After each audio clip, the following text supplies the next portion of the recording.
자, 오늘 말씀을 보겠습니다. 사실 오늘 이제 말씀 수정이 됐는데 제가 오늘 그 초막절 그리고 천년왕국에 대해서 말씀을 전하려고 했는데 갑자기 이번 주간에 그 이란과 미국의 대치가 있었어요. 그래서 검색어 1위에요. 3차 대전이 3차 대전에 대해 알려드려야겠다 싶어가지고 제가 갑자기 본문도 제목도 바꿨습니다. 예레미야서 49장 35절로 36절.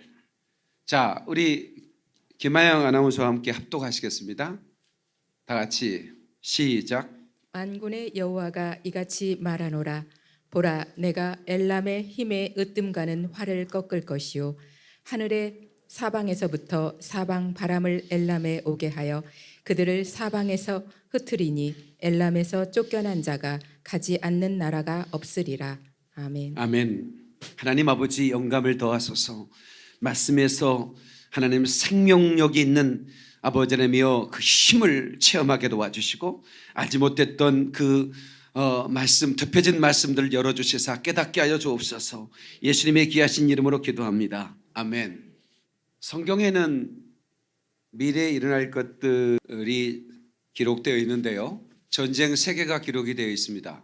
수많은 지구상의 전쟁이 있었는데 아주 중요한 전쟁 3개를 다루고 있습니다. 왜 그러면 이 3개의 전쟁을 특별히 예언했을까요? 제가 아침 시간 잠깐 얘기했지만 1차 대전과 2차 대전은 엄청난 전쟁이었습니다. 전 세계가 그 전쟁의 소용돌이 속에 들어갔죠. 그런데 1차 대전은 1,500만에서 6,500만 명의 사상자가 있었고 2차 대전은 4천만에서 8,500만의 사상자가 있었습니다. 근데 이거는 1억 미만이야. 아무리 마음이 잡아도 1억 미만의 사상자가 있습니다. 그런데 이제 제3차 대전은 25억 가까이가 죽는 대전입니다. 왜 제가 이 말씀을 본문으로 선택했느냐? 지금 이 엘람은 어디고 또 그 엘람의 힘에 으뜸가는 활이 꺾인다는 건 무엇이냐 하는 것이죠.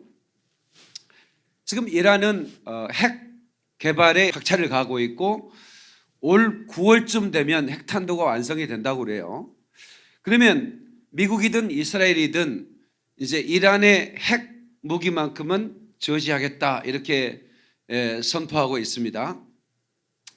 그런데 미국이 미지근하게 엄포만 놔두고 핵 개발이 이루어지도록 어떤 공격을 하지 않으면 이스라엘이 아제르바이잔 공항을 사서 이란 바로 옆에 미사일 기지를 가지고 있습니다. 순식간에 전투기가 떠서 이란의 핵기지를 파괴할 텐데요, 바로 이 이란의 핵기지가 있는 곳이 엘람입니다. 이 엘람은 보세요. 만군의 여호와가 이같이 말하노라. 49장 35절이요 엘람의 힘에 으뜸가는 활을 꺾을 것이요. 그때 당시에 최상의 무기는 활이었는데 여기서 말하는 것은 핵무기를 말하는 것입니다. 으뜸가는 것, 히브리어로 레쉐트라고 그러는데 최상의 것을 말합니다. 그 최상의 활을 꺾겠다는 것은 최상의 무기를 부셔버리겠다는 거죠. 그래서 하늘의 사방에서부터 사방 바람을 엘람에 오게 하여 그들을 사방으로 흩을 것이다. 엘람에 있는 사람들이 흩어질 거라는 거죠. 그래서 엘람에 쫓겨난 자가 가지 않는 나라가 없을 것이다 이렇게 말하고 있습니다. 트럼프 대통령이 이란의 솔레이마니를 죽였어요. 바그다드 공항에서 드론 9,000m 상공에서 쫙 드론이 대기되어 있는 거예요. 그리고 솔레이마니가 어디로 움직이든 그 추적을 하고 있죠. 명령만 대기하고 있는데 트럼프 사인이 나자마자 바로 그쪽에 미사일이 그 드론에 장착된 포탄이 정확하게 그 승용차를 저격해서 없애버렸습니다. 그때 가장 긴장한 사람이 누굴까요? 북한의 김정은이겠죠. 그 시간 이후부터 김정은 보이지 않습니다. 다음 차례는 나겠구나 이런 생각을 하지 않겠습니까? 이제 그 시간이 있고 솔레이마니를 장사 치르면서 이란은 분노했으며 반드시 복수하겠다, 피해 복수를 하겠다 그러면서 하는 얘기가 미국이 가장 아끼는 그 나라를 가루로 만들어버렸다 이렇게 얘기했습니다. 미국이 가장 아끼는 나라 어딜까요? 이스라엘이죠. 그러니까 이란이 가진 무기를 가지고 미국 본토를 공격할 수가 없습니다. 워낙 많이 떨어져 있고 또 공격해봐야 전부 다 답안해요. 미국의 국방력은 어마어마합니다. 그러니까 그런 공격은 아무 소용이 없어요. 그러니까 어떻게 가장 가까이 있는 전쟁 대리전이 뭐냐면 시리아, 레바논, 그쪽에 있는 이라크, 이쪽은 전부 다 이란의 무기가 다 들어가 있습니다. 그러니까 이란은 이스라엘을 가루로 만들 수 있는 준비가 됐다고 생각하고 있는 것이죠. 그러니까 언제든 전쟁이 일어날 수 있는데 이란과 미국이 전면전으로 붙겠다고 하니까 전 세계 사람들이 검색어 1위로 바로 그날 바로 제3세계대전이라는 바로 검색어 1위로 뜨기 시작했습니다. 아, 이게 3차 대전이 일어나는구나. 그러면 우리 그리스도인들은 이걸 알아야 돼요. 3차 대전은 곧 그리스도의 날, 곧 마지막 날을 의미하는 것입니다. 그런데 러시아가 한 발 뒤로 물러났죠. 나는 이 이란과 미국의 갈등에 참여하고 싶지 않다. 중국도 한 발 물러났습니다. 왜냐하면 앞으로 미국이 계속 무역 압박을 가하고 있는데 괜히 더 대들었다가는 작살날 것 같으니까 물러났어요. 물러나는 걸 보고 아, 이건 3차 대전은 아니다 이렇게 생각을 했거든요.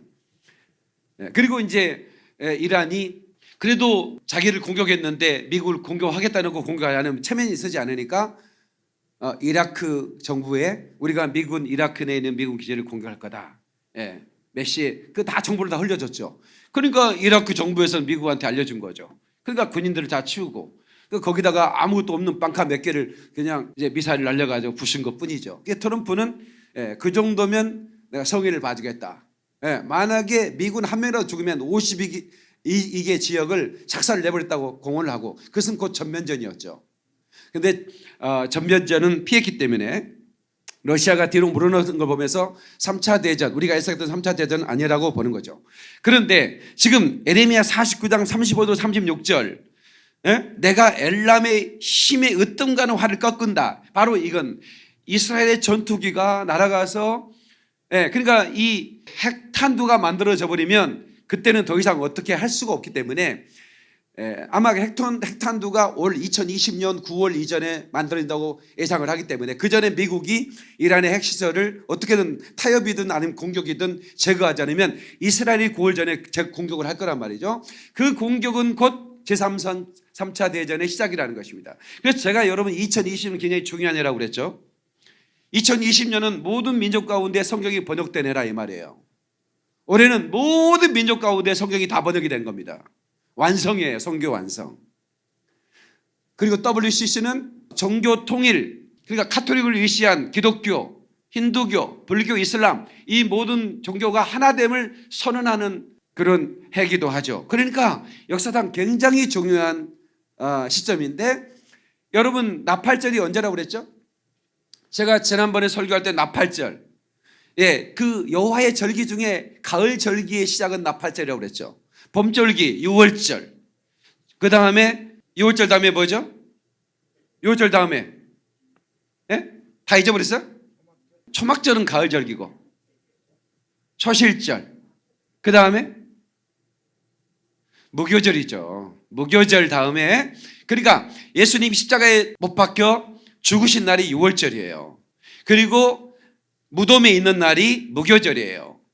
그리고 무덤을 열고 부활하신 날이 초실절이죠. 첫 열매가 되셨죠. 그리고 부활하신 후에 50일 되는 날이 오순절이에요. 예수님은 초림하실 때 정확하게 이 절기에 따라서 예수님은 구원 사역을 완성하셨어요. 그럼 여름절기는 이방인의 때죠. 오순절 이후에 여름절기가 4개월이 진행이 됩니다. 그 여름절기는 이방인의 수가 충만한 때라는 말이에요. 그리고 가을절기가 시작되는데 그게 바로 7월 1일 니산월 1일은 나팔절이라고 그래요. 이스라엘의 새해는 7월 1일이에요. 이스라엘의 달력, 유대력으로 성서력이라고 그러죠. 달력으로 니산월 1일은 나팔절이에요. 그 나팔절은 100번의 나팔을 불어요. 그죠? 제가 나팔절 때 나팔 소리 다 들려줬죠. 100번의 나팔을 부는데 마지막 나팔은 35초를 계속 부는 나팔이에요. 그죠? 그 회개하라. 이런 나팔들 준비하라. 이런 나팔들이 계속 울리다가 마지막 나팔에 쫙 부를 때 그 마지막 나팔에 순식간에 그 휴거가 일어난다는 말씀입니다. 그 마지막 나팔은 6번 나팔에 6번 부르는 게 아니라 100번째 나팔을 의미하는 거라 이 말이에요. 그게 올해 제가 우리 집에는 이스라엘 유대력 달력을 가지고 있는데 그 니산월 첫째 날 나팔절이 올해는 9월 20일입니다. 그러니까 우리는 언제 주님 오실지를 몰라. 그러나 만약에 봄절기를 그대로 이루시는 우리 예수님께서 만약에 가을절기도 날짜대로 정확하게, 그리고 대속제일, 예? 나팔절 다음에 대속제일, 그 다음에 초막절이죠. 그러니까 대속제일은 이스라엘을 온 민족적으로 회개하는 그런 7년 대환란 속의 회개를 말하고, 초막절은 7년 대환란이 끝나면 예수님이 지상재림하는 천년왕국의 시작, 추수를 해서 창고에 낳는 그 초막절을 의미하는 겁니다. 수상절이라고 말하죠. 이게 가을절기인데 사단은 이 가을절기를 깜깜하게 만들어서 신앙생활을 열심히 했던 목사님들도 장로님들도 아무도 이 가을절기를 모르는 거예요. 왜 모르는가? 사단이 이 절기를 모르도록 감춰버렸어요. 그래서 이 니케아 정교회의 때 가톨릭의 교황과 그 종교 지도자들이 이제부터 성서의 절기를 없애버린다. 우리가 정한 대로 한다. 그래서 성탄절을 만들고 부활절과 유월절은 안 맞아요, 이게. 예, 그냥 자기들이 정한 날로 해버리는 거예요. 그러면서 가을절기를 없애버렸어요.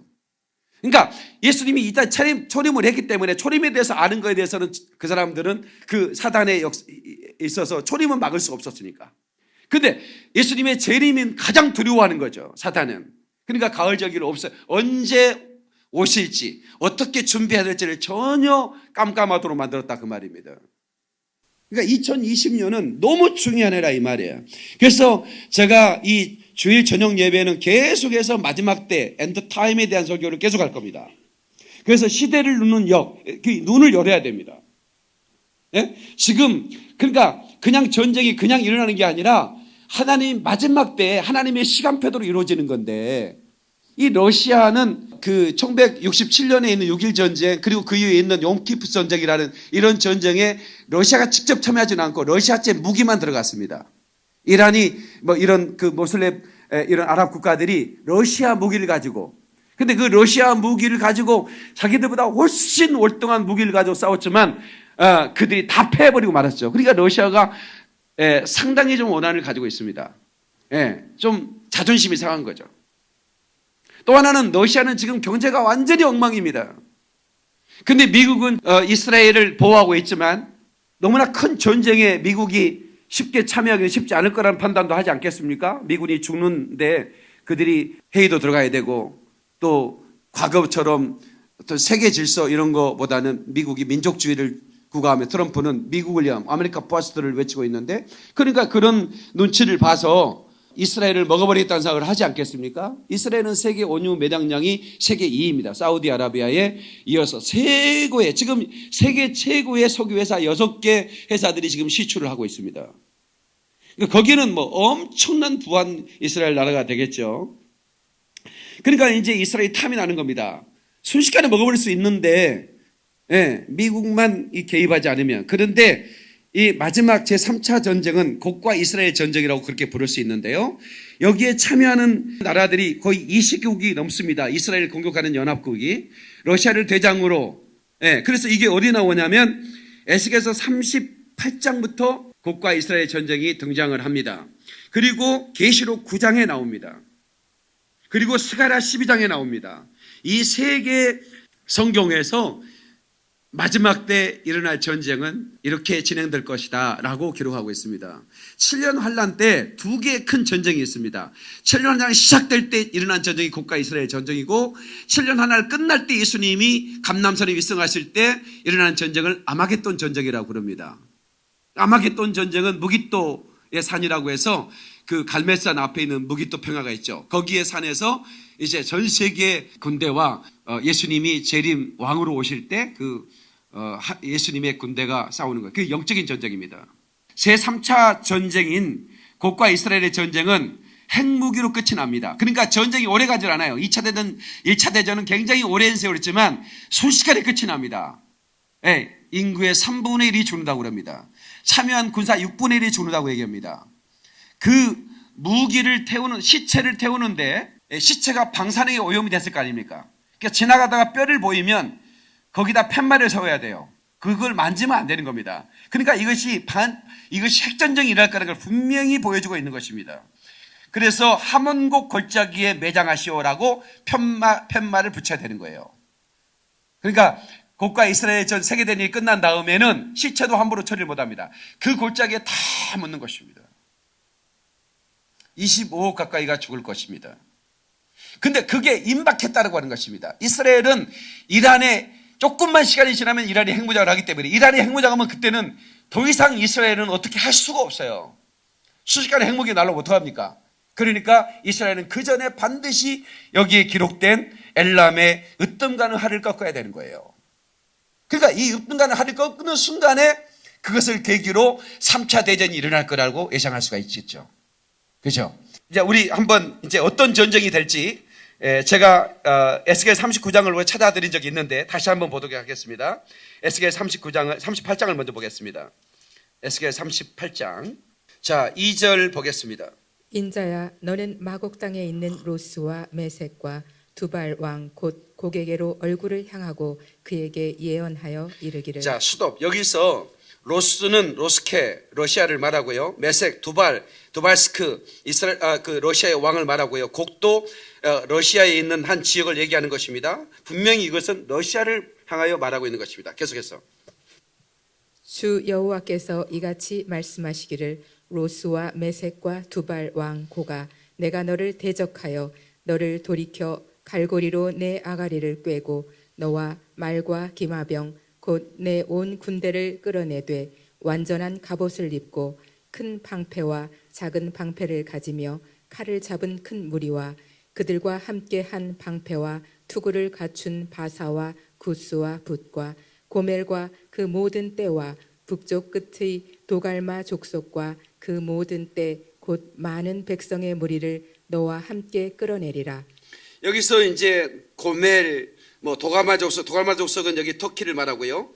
이런 나라들. 그러니까 여러분 터키는 원래 친미와 친이스라엘이었는데 신기하게도 최근 들어서 반미 그리고 친러시아, 친이란의 태도를 취하고 있죠. 이것은 이제 제3차 세계 대전을 이제 재편하기 위한 그런 이제 그 나라의 어떤 그 자세들이 지금 취하고 있다는 것을 우리가 볼 수 있는 거죠. 이런 걸 보면 참 놀랍다는 생각이 듭니다.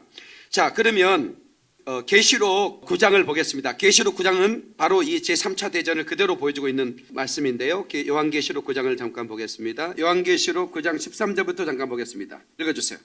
여섯째 천사가 나팔을 불매 내가 들으니 하나님 앞 금제단 네 뿔에서 한 음성이 나서 나팔 가진 여섯째 천사가 말하기를 큰 강 유브라데에게 결박한 네 천사를 놓아주라 하매. 네, 스톱. 여기서 결박한 네 천사를 놓아주라는 것은 아마 고위급 타락한 천사 중에 고위급 천사를 결박해 놓았는데 하나님께서 그것을 놓아주는 거예요. 그러니까 순식간에 이 고위급 천사 네 천사가 내려와서 이제 이스라엘 공격할 수 있는 그런 왕들을 부추기는 거죠. 계속해서.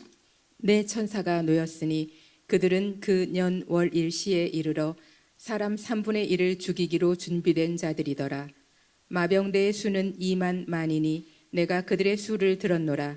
이같이 환상 가운데 그 말들과 그 위에 탄 자들을 보니 불빛과 자줏빛과 유황빛 호심경이 있고 또 말들의 머리는 사자머리 같고 그 입에서는 불과 연기와 유황이 나오더라. 자, 보세요. 여기서 불과 연기와 유황은 핵미사일을 말하는 거죠.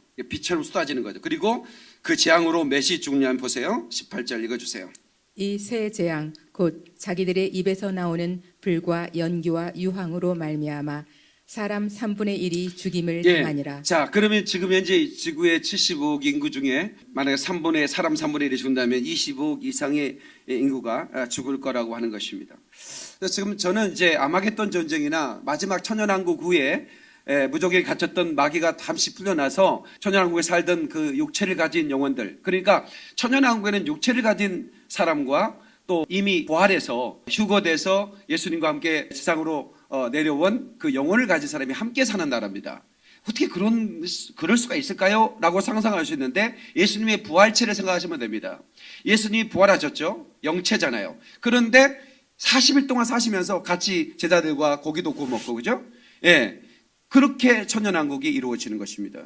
예. 그러니까 똑같은 거예요. 예수님이 부활하신데 영체를 가지고 오셨고, 예. 그런데 육체를 보이는 거예요. 그런데 육체에 있는 사람하고 또 다른 차원이죠. 그렇게 천연왕국이 이루어지는 것입니다.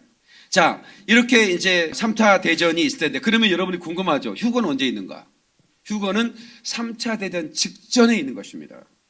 지금 7년 환란 때 보세요. 7년 환란 때 시작 때 이 전쟁이 일어날 것이고 핵무기가 사용됨으로 말미암아 미국이 핵을 사용할지 이스라엘이 사용할지 모르겠습니다. 이스라엘은 핵이 300개 가까이 있다고 보죠. 부인도 않고 시인도 안 합니다.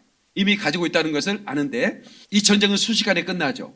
그러면서 어떤 일이 벌어지냐면 그때 이제 이스라엘이 승리하는데 그래도 이제 이스라엘 향한 모슬렘 연합, 아랍 연합들이 질서가 있을 것이고 그런 상황에서 한 사람이 등장을 해서 7년 하에 조약을 맺습니다. 자이반 타이반입니다. 자이반 타이반으로 7년 조약을 맺죠. 그러면서 첫 번째를 뭐 해주냐면 제3성전을 건축해 주겠다 얘기합니다. 이스라엘 최고의 그 숙명과 같은 우리가 성전을 건축하고 거기서 속죄제를 드려야 된다라고 하는 거예요. 그러니까 지금도 상복을 입고 있습니다. 검은 양복을 입고 구렛나루를 기르고 기도하는 그들은 성전에서 예배하는 날까지 둘이 상복을 벗지 않는다. 예. 그렇게 이제 하는데 제3성전을 지을 수 있는 모든 것이 준비됐는데 문제는 성전은 아무나 짓는 게 아닙니다. 땅만 있다고 짓는 게 아니지 않습니까?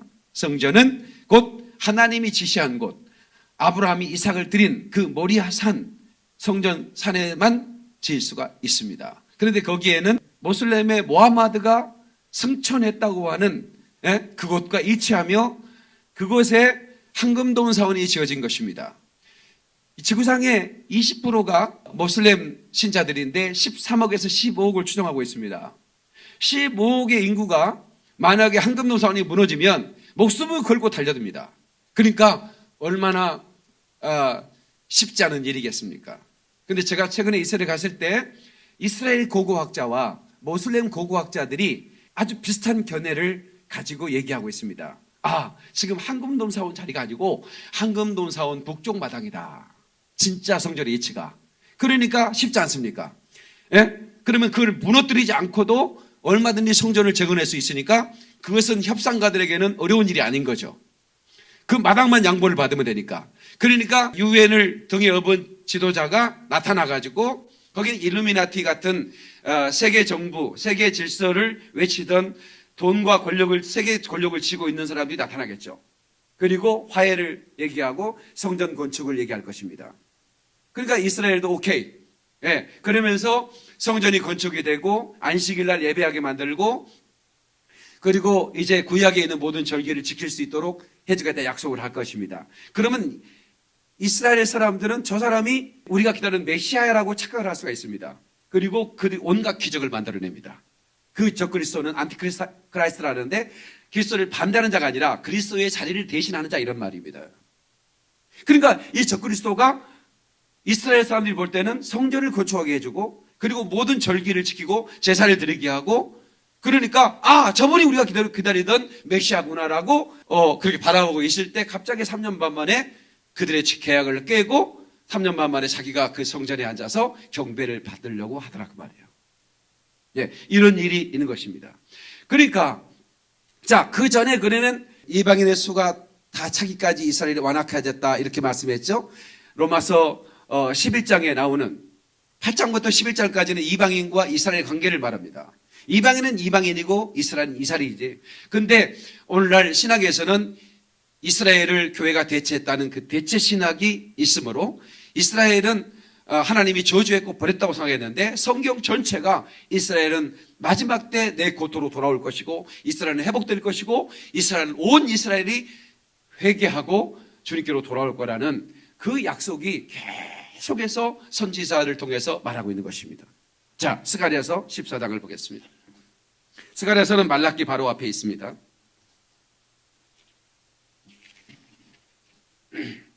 스가랴서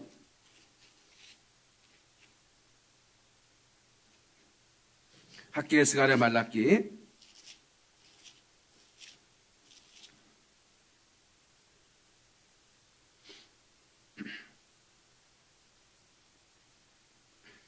자, 스가랴 12장 9절을 먼저 보겠습니다. 스가랴 12장 9절.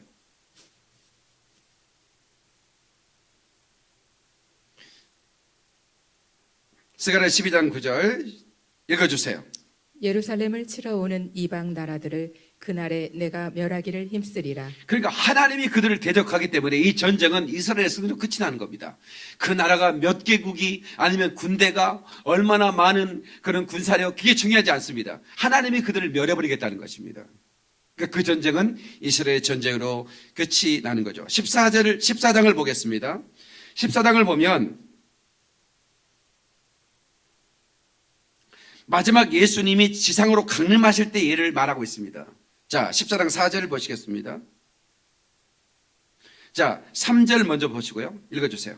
그때에 여호와께서 나가사 그 이방 나라들을 치시되 이왕의 전쟁 날에 싸운 것 같이 하시리라. 계속해서. 그날에 그의 발이 예루살렘 앞 곧 동쪽 감람산에 서실 것이요 감람산은 그 한 가운데가 동서로 갈라져 매우 큰 골짜기가 되어서 산 절반은 북으로 절반은 남으로 옮기고. 자, 스톱. 자, 보세요.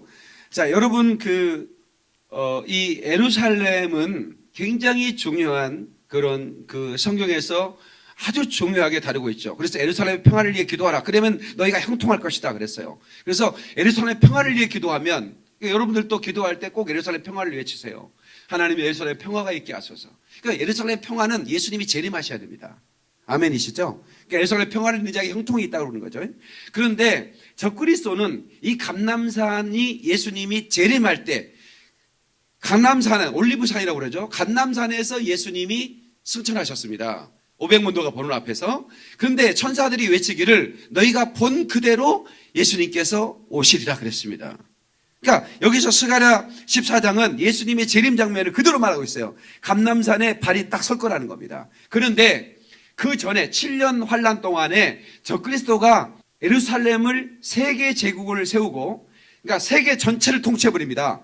세계가 하나가 되는 거예요. 그래서 종교통일운동, 세계 뉴 월드 워드, 세계가 하나가 되는 운동을 하는 거예요. 적그리스도가 통치하는 날에는 세계 모든 민족의 경배를 받기로 하는 거죠. 그게 누구냐면 바벨탑을 세운 니무롯의 영이에요. 그게 적그리스도의 영이죠. 바벨탑을 세우고 세계 모든 사람의 경배를 받으려고 했던 그 니무롯의 시도는 곧 적그리스도인 거예요. 그러니까 마지막 적그리스도의 뜻은 이루어지죠. 성전에 앉아서 전 세계를 통치하는 겁니다. 그러면 세계 제국이 되는 겁니다. 그러면 세계 제국은 뉴욕의 맨하탄이 아닙니다. 세계 제국의 수도는 예루살렘입니다. 그런데 감람산이 쪼개지기 전입니다. 적그리스도가 7년 동안 통치하는데 7년 동안 통치하는 적그리스도의 정부는 감람산이 지진이 나기 전이에요. 그리고 예수님이 지상 재림에 발을 딜 때는 감람산이 두 쪽으로 쪼개져 버립니다. 예, 이거를 이제 분명히 구분하시기 위해서 말하는 겁니다. 저게 적그리스도인가 아니면 진짜 예수님인가를 구분하기 위해서 예수님이 재림할 때 감람산을 두 쪽으로 나눠버리는 겁니다. 지진이 일어나서 쫙 갈라져 버리는 거예요. 골짜기가 돼서 절반은 북으로 절반은 남으로 이렇게 옮겨진다고 하는 것입니다. 그들이 회개를 하는데요. 지금 예루살렘은 여러분도 이제 올 6월에 가겠지만 아마 김종철 감독, 브레TV 감독님께서 아마 2월 달에 3월 달쯤 제 초청을 해서 시리즈로 몇 주간 강의를 하고 그때 아마 그분 강의를 들으면 이스라엘을 무조건 가고 싶을 겁니다. 그때 저희가 신청을 받고 이스라엘 신청을 받고 그리고 이제 스케줄을 잡을 겁니다.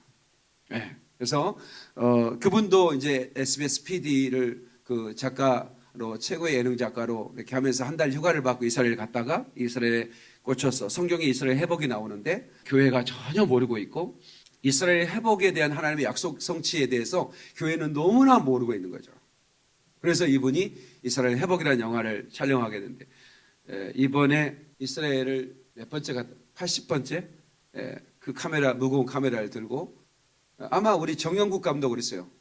우리 정영국 감독님께서 이번에 이스라엘 가면 저분이 꽂혀가지고 나랑 같이 또 주님 재림 전까지 계속 이스라엘도 목사님 저 안 갈랍니다. 먼저 가십시오. 내가 촬영하고 가겠습니다. 이럴 가능성이 상당히 많아요.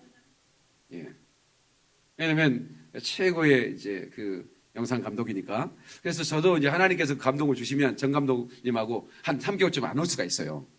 그러면 이제 부목사님들 소개 좀 해주시고 예, 사명이 있으면 이제 보세요. 이스라엘이 굉장히 평안합니다. 지금은 뭐 미사일 제가 가는 날 600개 날라왔다고 해서 이스라엘이 뭐 막 방공에 숨고 그런 거 없어요.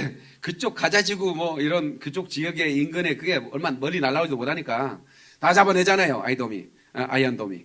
그러니까 텔아비브 예루살렘은 너무나 평안합니다. 여기서 계속 그들이 평안하다고 할 때에 이렇게 얘기합니다. 예? 그들이 편하다고 할 때에 이제 그런 전쟁이 일어날 거다. 제3차 전쟁이 일어날 거다. 이런 얘기를 하는데요. 12절에 보면 핵전쟁이 이렇게 결과를 만들어냅니다. 자, 14장 12절 읽어주세요.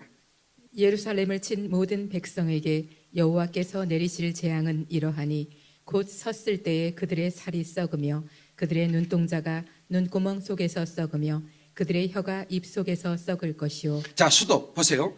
혀들이 입속에 썩어버리고 그 다음에 계속해서 그날에 여호와께서 그들을 크게 요란하게 하시리니 피차 손으로 붙잡으며 피차 손으로 들어 칠 것이며 유다도 예루살렘에서 싸우리니 이때에 사방에 있는 이방 나라들의 보화 곧 금, 은과 의복이 심히 많이 모여질 것이요 또 말과 노새와 낙타와 나귀와 그 진에 있는 모든 가축에게 미칠 재앙도 그 재앙과 같으리라. 네, 자 보세요. 이 눈이 눈동자에서 썩어버리는 그런 것은 전쟁으로 인한 것은 핵무기밖에 없습니다. 혀가 입에서 녹아버리는 거죠. 일본의 그 히로시마 나가사키에 들었던 것은 16만 명을 한 번에 날려버렸는데 이거는 뭐 수억의 인구를 한 번에 날리는 중선자탄이고 수소탄 이런 거잖아요. 핵무기는 가공만 합니다. 그러니까 이런 콘크리트 뭐 2m도 그냥 바로 뚫어버린대요. 뚫고 나가서 그냥 그 안에 있는 걸 다 소멸시켜버리는 거예요. 그냥 그대로 소멸해버리는 거예요. 네, 그 중성자 사탄 핵무기의 이력은 거의 상상을 못합니다. 그게 터져나오니 그 시체를 만지기만 해도 죽는 거거든요. 다 왜? 그러니까 뼈가 있으면 만지지도 말고 거기다 편말을 하얀문 골짜기에 묻어라 이렇게 편말만 해놓으라 이거야. 그런 일들이 벌어집니다. 자, 스가랴 12장 다시 가요. 그날에 어떤 일이 벌어지는가? 자, 12절 스가랴 12장 12절. 온 땅 각 족속이 따로 애통하되 다윗의 족속이 따로 하고 그들의 아내들이 따로 하며 나단의 족속이 따로 하고 그들의 아내들이 따로 하며 레위의 족속이 따로 하고. 네네. 그 애통하는데 10절에 다시 보세요. 10절. 어떤 애통인가?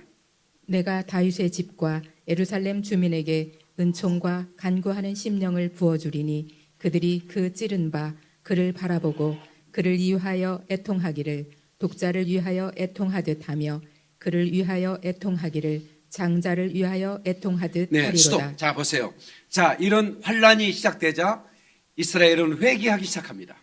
어떤 회개입니까? 그 찌른 바, 그 찔렀던 그분이 메시아라는 걸 지금도 모르고 있었잖아요. 이스라엘은. 그러면서 민족적으로 회개가 시작될 것입니다. 두 중인과 14만 4천의 활동이 그때 있는 것이죠. 그래서 독자를 위하여 애통하듯 하며 그를 위해 통곡하기를 장자를 위해 통곡하듯 하리로다. 그때 그러니까 7년 환란 때 이스라엘은 이방인의 때가 지났어요. 이방인의 수가 충만해지면 그때 하나님께서 하늘에 나팔소리와 함께 죽은 자들이 먼저 살아나고 그 다음에 살아있는 자들이 하늘로 올라갈 거라고 데살로니가서 후서 2장에 분명히 기록하고 있습니다. 그러니까 교회가 다 올라가는 겁니다. 교회 시대가 끝이 났으니까. 그리고 나서 이제 이스라엘의 회복의 때가 온 겁니다. 그때 우리 환란 속에서 우리가 기다리던 메시아가 우리가 찔렀던 예수라는 것을 알게 되죠. 그래서 계시록에 보면 환란 전 휴고, 환란 중 휴고, 환란 끝날 말의 휴고들이 느껴지는 거예요. 그러니까 이게 답이 어려운 거예요. 어떻게 보면 환란 전인데 어떻게 보면 진짜 목사님 얘기니까 환란 전 맞는데 아니 환란 중에도 올라가네. 아니 환란 끝날 말에도 올라가네. 맞습니다. 다 세 개 다 맞는 얘기입니다. 그러나 진짜 휴고, 교회가 휴고되는 교회 시대가 끊지라고 하나님이 들어올리는 랩처는 바로 3차 대전 바로 직전 7년 환란 바로 전에 올리는 거고 그 다음에 두 중인과 14만 4천은 이스라엘에게 복음을 전하다가 죽어서 부활해서 그 많은 사람이 본 앞에서 올라가 버리잖아요. 근데 그거는 휴고라고 보기보다는 부활, 승천이라고 봐야 되는 게 맞아요. 휴거라고 부르는 건 그래요. 그리고 나서 그것을 볼 때 온 열방의 사람들이 또 그 도적인가 14만짜리 올라가는 걸 보고 두려워하고 하나님께 영광을 돌리더라. 그 사람이 또 목을 베고 짐승의 뼈를 거절하고 마지막 순교하고 맥범을 당한 자들이 또 올라가는 장면이 나옵니다. 그러니까 환란 전 휴고도 맞고 환란 중 휴고, 환란 말기 휴고도 맞는 거죠. 그렇지만 실제로는 한란전 휴거가 맞는 거예요. 그 중이나 말에 그 순교하고 목배임 당한 자들이 올라가는 것은 그냥 부활 승천으로 보는 게 맞아요. 이해되시죠? 이게 이해가 돼야 돼요. 제가 여러분들에게 이해 안 된 것을 설명하면 여러분도 뭔 말인지 모르겠지만 제가 이해되고 완전히 제가 이 계시록과 마지막에 스가랴, 에레미야, 이사야, 그리고 에스겔에 기록된 약속된 이것들이 정확하게 제가 퍼즐이 맞았기 때문에 제가 이 확신 있게 여러분에게 말씀을 드리는 것입니다. 그래서 우리 세빈이하고 사론이하고 현지가 우리 집에 금요일 날 끝났더니 내가 끝나고 밤 12시쯤 넘고 들어갔는데 세빈이가 기다렸더니 나를 달려와서 목사님 휴거에 대해서 알고 싶어요. 그래가지고 내가 피곤하지만 다시 아니 유튜브에 내 설교 들으라. 누가 나한테 물으면 그렇게 할 텐데 얘네들한테 그렇게 할 수가 없어. 다시 설명을 한 거야. 그랬더니 얘네들이 아주 이렇게 시리어스하게 심각하게 듣더라고요. 그래서 이제 그 다음날 일어나서 세빈이하고 같이 얘기한 너는 앞으로 꿈이 뭐냐 그랬더니 목사님이 꿈이 뭐냐는 게 별 의미가 없을 것 같아요. 내가 어른 되기 전에 주님이 오시면 필요 없잖아. 그래서 우리 세빈이한테 그랬어요. 주님이 내일 오더라도 오늘 사과나무 한 그루를 심어야 되는 게 신앙인이 맞는 거다. 우리는 언제 오실지 모르는 거고 그것은 주님께 달린 거고 언제 오시든 우리는 기다리면서 그러나 그 미래의 꿈을 가지고 준비하는 것은 그게 신앙인의 바른 자세다. 이런 얘기를 했어요. 이해됐지 세빈아? 그렇습니다. 그래서 에스겔은 BC 592년경 그러니까 우리가 태어난 시대와 2700년 정도 차이가 나는데 이분이 마지막 전쟁의 환상을 본 것입니다. 전쟁에 참여한 국가 러시아, 이란, 이라크, 아프가니스탄, 이라크, 수단, 이디오피아, 리비아, 터키, 모로코 이런 나라들이 참여하는데 탄탄탄 참여 한 20여 개국이 참여할 거라고 보는 것입니다. 시편 83편에도 전쟁의 기록을 하고 있습니다. 시편 83편 3절로 8절 잠시 한번 읽어주시겠습니까? 그들이 그의 백성을 치려하여 간계를 꾀하며 주께서 숨기신 자를 치려고 서로 의논하여 말하기를 가서 그들을 멸하여 다시 나라가 되지 못하게 하여 이스라엘의 이름으로 다시는 기억되지 못하게 하자 하나이다. 자, 수도 보세요. 이스라엘이 1948년 5월 14일 독립했죠. 그런데 독립한 이스라엘을 나라를 없애버리겠다. 이렇게 많은 이 시아파 모슬렘들, 특별히 이란은 입만 열면 신년사를 하잖아요. 신년사. 그 이란 지도자가 신년사라면 우리의 사명은 이스라엘을 이 땅에 지도에서 없애버리는 것이 우리의 사명입니다. 언제나 그렇게 얘기하는 거예요. 지금 이렇게 얘기하잖아요. 그들이 이스라엘 이름으로 다시는 기억되지 않겠다. 다시 회복된 나라를 없애버리겠다는 거예요. 이런 일이 계속 벌어진다는 거죠. 이거는 이미 선지자가 예언하는 거라 이 말이야. 계속해서 그들이 한 마음으로 의논하고 주를 대적하여 서로 동맹하니 곧 에돔의 장막과 이스마엘인과 모압과 하갈인이며 그발과 암몬과 아말렉이며 블레셋과 두로 사람이요 아수르도 그들과 연합하여 롯 자손의 도움이 되었나이다. 네, 여기서 말하는 블레셋은 팔레스타인이죠. 여러분 팔레스타인과 팔레스타인 가자 지구에서 계속 미사일 날아오는 거 아시죠? 그러니까 시편 83편의 전쟁은 이제 3차 대전이 일어나기 전에 전초전이는 계속 이스라엘 지구에서 없애버렸다고 계속 미사일 날리는 이 지금 현재의 그 상황, 그러니까 6.1 전쟁, 그다음에 용키프 전쟁 이런 전쟁들을 계속 이제 이런 나라들이 계속 지구에서 기억치 못하게 하겠다 하면서 일으키는 전쟁이고, 그다음에 에스겔 38장 계시록 요한계시록 9장에는 인구 3분의 1이 죽는 그런 어마어마한 제3차 대전을 말하고 있는 것입니다. 그래서 3차 대전 25억 정도가 죽고 그 다음에 마지막 아마겟돈 무기또로 말로는 이전이 영적 전쟁입니다. 예수님이 직접 싸우시는데 그때는 핵전쟁으로 하는 게 아니라 예수님 입에 나가는 검으로, 예수님 입에서 나가는 검으로 소멸시켜버립니다. 그리고 마지막 고가 마국의 전쟁은 천년왕국이 끝날 쯤에 무종에게서 풀어난 마귀의 미혹된 자들과 온 사단과 그의 수하의 모든 그 타락한 천사들 그리고 그와 합류한 모든 지구에 살아있는 모든 사람들이 함께 전쟁을 하는 건데 그것은 하늘에 불이 나서 소멸시켜버리는 불전쟁입니다. 그러니까 이 세 개의 전쟁을 여러분들이 기억하셔야 돼요. 첫 번째 전쟁은 곡과 이스라엘의 전쟁입니다. 러시아를 대장으로 하는 전쟁이야. 곡은 여셔야니까. 두 번째 전쟁은 아마겟돈 전쟁. 세 번째는 곡과 마곡의 전쟁이라고 부르는데 이것은 완전한 사단의 세력이 완전히 영이 잡혀서 불 가운데 집어던지는 그런 완전히 소멸되는 그런 전쟁을 곡과 마곡의 전쟁. 그건 끝이에요. 이제는 그 전쟁이 끝입니다. 천년왕이 끝나고 곡과 마곡의 전쟁이 끝났으니까 새 예루살렘이 하늘에서 내려오죠. 그리고 끝입니다. 이렇게 하나님의 시간표가 만들어졌다는 것입니다. 이렇게 잘 설명할 수가 없는데 이해되시죠? 네, 그러니까 지금 여러분들은 이스라엘 전투기가 엘람, 지금의 이름은 이 엘람 지역을 뭐라고 부르냐면 부세르 핵센터라고 불러요. 부세르 핵센터가 파괴됐다는 뉴스를 들으면 이제 끝이 오는구나. 아마 그게 9월 이전에 공격을 할 것 같다는 거죠. 핵탄두가 만들어지면 안 되니까. 지하 벙커로 들어가기 때문에 그걸 파괴시킬 수 없습니다. 그러니까 이스라엘은 아마 곧 여기를 부수게 될 거고, 그러니까 9월에 만약에 부순다면 그 전에 9월 20일 나팔이 울리고 우리가 들어 올릴 수도 있다 이 말이에요. 그렇게 우리가 예정할 수도 있다는 거죠. 만약에 가을 절기를 정확하게 하나님께서 초림하신 예수님이 6월절, 무교절, 초실절, 오순절을 맞춘 것처럼 예수님께서 재림하실 때도 나팔절에 임하신다 그랬는데 그 나팔절을 정확히 맞춘다면 9월 20일인데 만약에 또 한 해가 지나간다면 그 다음 해가 될 수도 있고, 그죠? 또 그 다음 해가 될 수 있고, 그건 잘 모르겠어요. 저는 언제 올지는 몰라요. 그러나 나팔절의 의미를 가지고 나팔이 울릴 때 언제든지 우리는 오늘이라도 오실 수 있고 내일이라도 오실 수 있는데 빛의 아들들에게는 숨길 수가 없다. 그러니까 도적같이 임할 수 없다 이렇게 말씀하셨거든요. 그러니까 깨어있는 자에게, 성경을 정확하게 덮여있지 않고 열려진 자에게는 예수님이 도적같이 올 수 없다 이렇게 말씀하고 있지 않습니까? 그러면 우리가 예상 추적도 가능하다. 그러니까 그러면 어떻게? 우리는 준비할 수가 있죠. 그래서 오늘 제가 서울에 안나 권사님이라고 있어요.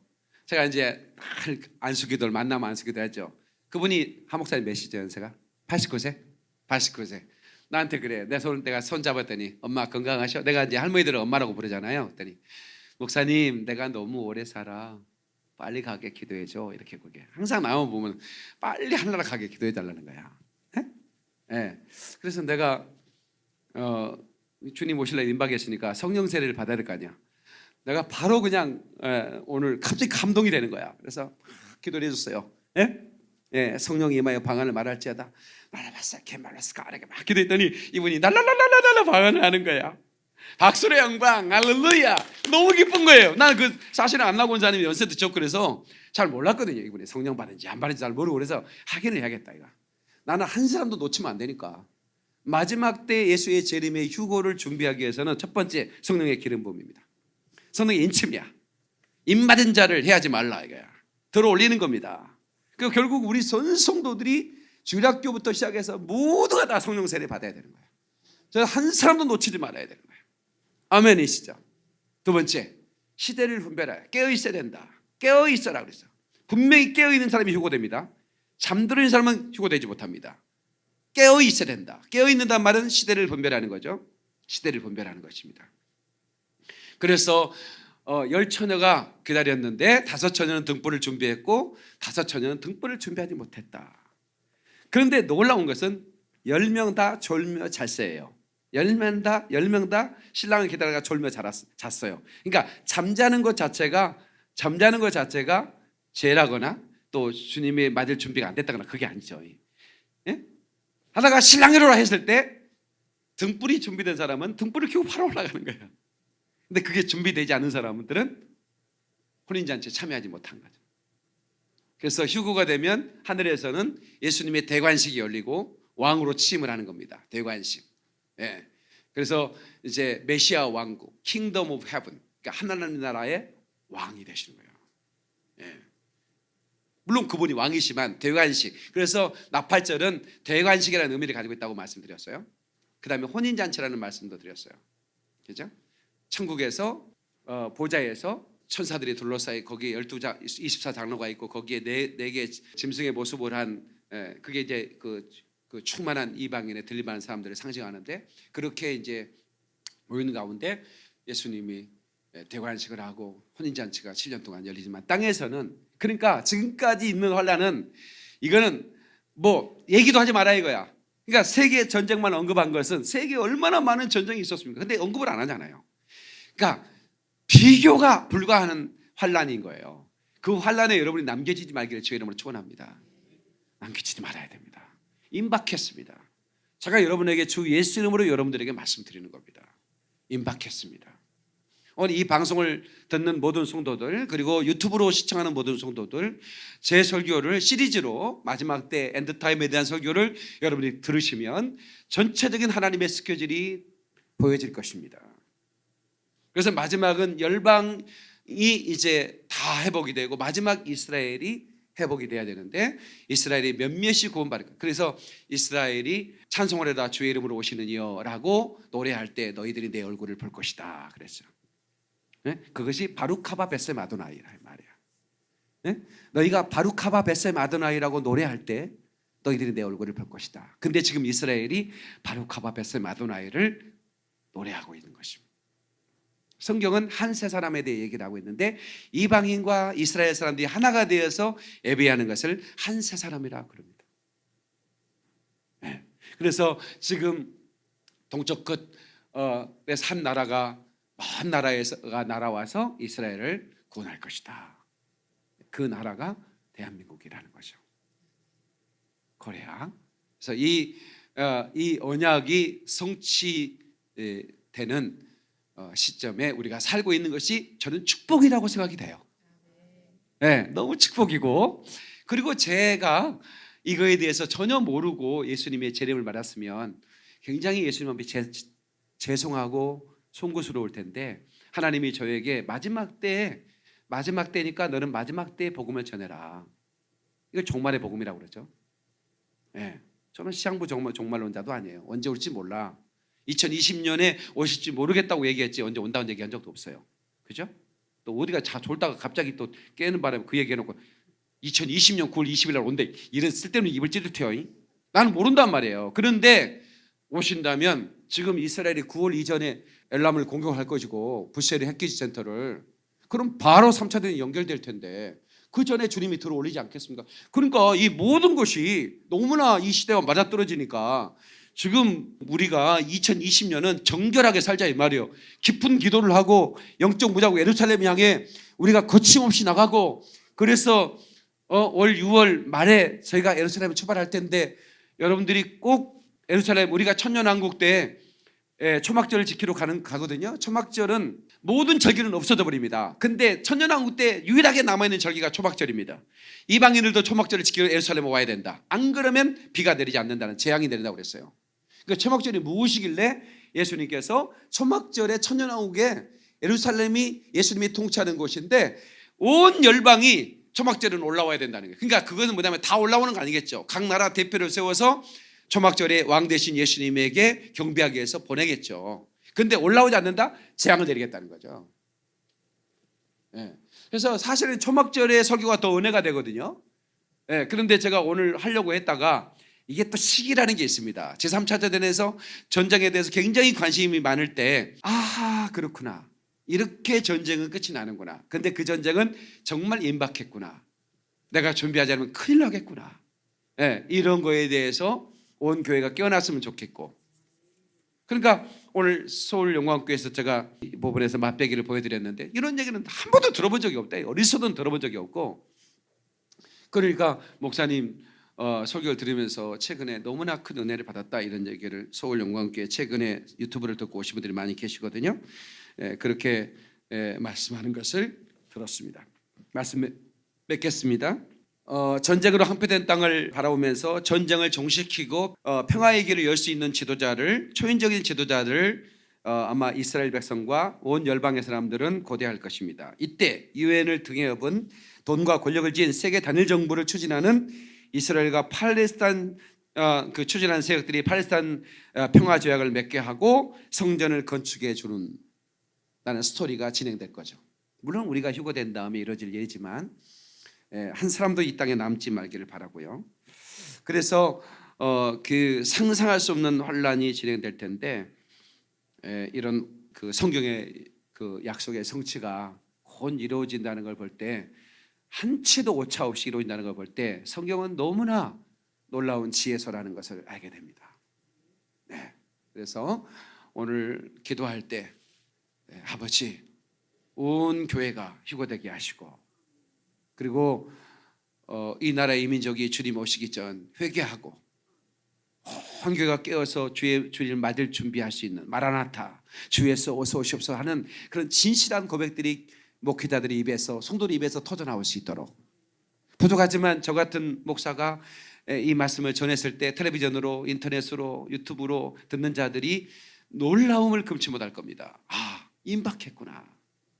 네. 그래서 마지막 아모스가 말한 말씀이 없는 기근이라는 말은 종말에 대한 말씀이 없는 거죠. 설교는 수없는 설교자들이 있는데 종말에 대한 설교를 하는 목회자가 없으니까 그것을 듣기 위해서 비틀거리며 온다 이거예요. 어제는 태국에서 어떤 분이 설교를 듣고 전화 와서 태국에 자기가 아는 지인들에게 다 내 설교를 퍼날린다는 거예요. 근데 그분이 그런 거예요. 목사님, 제가 이번 신년 축복성회 하는 설교를 들으면서 제가 포기했던 것을 다시 붙들기로 했습니다. 과거에는 자기는 자기의 영광을 위해서, 하나님의 영광을 위해서 말은 하지만 실제로 자기가 자기를 아니까 자기는 그런 소욕과 욕심에 끌려서 재정도 구하고 했는데, 이제는 진짜 그런 거 없습니다. 자기의 그 베트남의 자기 남편 이름으로 어마어마한 돈, 그러니까 자기 남편 이름의 통장이 지금 10조가 입금이 되는데 이걸 못 찾는 거야. 그래서 베트남 주소가고 약속을 해가지고 이거를 이제 국영 기업에서 운영하기로 하고 자기는 지분을 갖고 이렇게 하기로 했는데 주석이 또 돌아가셔 버린 거야. 그래서 안 되는구나 싶어서 포기했는데 목사님의 설교를 듣고 다시 목사님 저 기도해 주십시오. 태국에서 전화가 왔어요. 정말 시급하게 재정이 이동되고 이 일들이 하나님 영광을 위해 쓰임 받을 수 있었으면 좋겠습니다. 자기 남편 이름으로 지금 입금이 돼 있는, 통장에 다 입금이 돼 있는데 이거를 못 찾게 한다. 근데 이거는 뭐 법적으로도 베트남 국영 중앙은행인데, 그러니까 이제 너무나 큰 금액이니까 정부와 싸움을 하는 거예요. 그래서 이제 그런 부분에서 세세한 내용은 말씀드릴 수가 없고 제가 기도해 드린다고 그랬습니다. 아무튼 우리는 마지막 때 끝자락에 사는 저와 여러분들이 정신을 바짝 차리고 기름 준비하고, 그래서 우리 교회 24시 기도에 여러분들이 적극적으로 참여하시기 바랍니다. 적극적으로 참여하셔서 시간만 나면 기도센터, 24시간 기도센터로 와서 열방을 위해 기도하고, 예루살렘 평화를 위해 기도하고, 이스라엘 회복을 위해 기도하고, 이 나라 이민족을 위해 기도하고, 그리고 여러분의 가정을 위해 기도하고, 온 죽어가는 영혼들이 구원받게 해달라고 기도하시기 바랍니다. 특별히 영으로 기도하고 마음으로 기도해서 참으로 그 깊은 영지의 세계에 들어가시길 바라겠습니다. 곧 우리 교회가 신유 집회를 하고 할 겁니다. 그때 여러분 주변에 있는 분들을 다 초청해서 성령 세례 받도록 하십시오. 그것이 휴거를 준비하는 것입니다. 이번에 대거 추수를 할 겁니다. 그래서 그렇게 해주시기 바라고, 제가 이번 주 목요일 날 오후 2시에 오살리 기도원 집회를 갑자기 그 기도원에서 연락이 왔어요. 집회를 해달라고. 그래서 이번 주 목요일 날 오후 2시 여기 우리 근데 1시에 여기 교회에서 출발할 텐데 40분이면 가잖아요. 오살리 기도 가까우니까. 혹시 목사님이 집회하는 모습 보고 중보기도 해줄 분들은 가시면 됩니다. 근데 여러분 깜짝 놀랄 거예요. 여기서만 설교 듣다가 그런 기도원에서 목사님이 그 찾아온 영혼들을 휘어잡고 말씀을 선포하는 거 보면 깜짝 놀랄 겁니다. 그러니까 이제 목사님, 우리 교회에서만 듣던 목사님의 설교를 다른 데서 들으니까 더 은혜가 된대. 은혜가 될 거예요.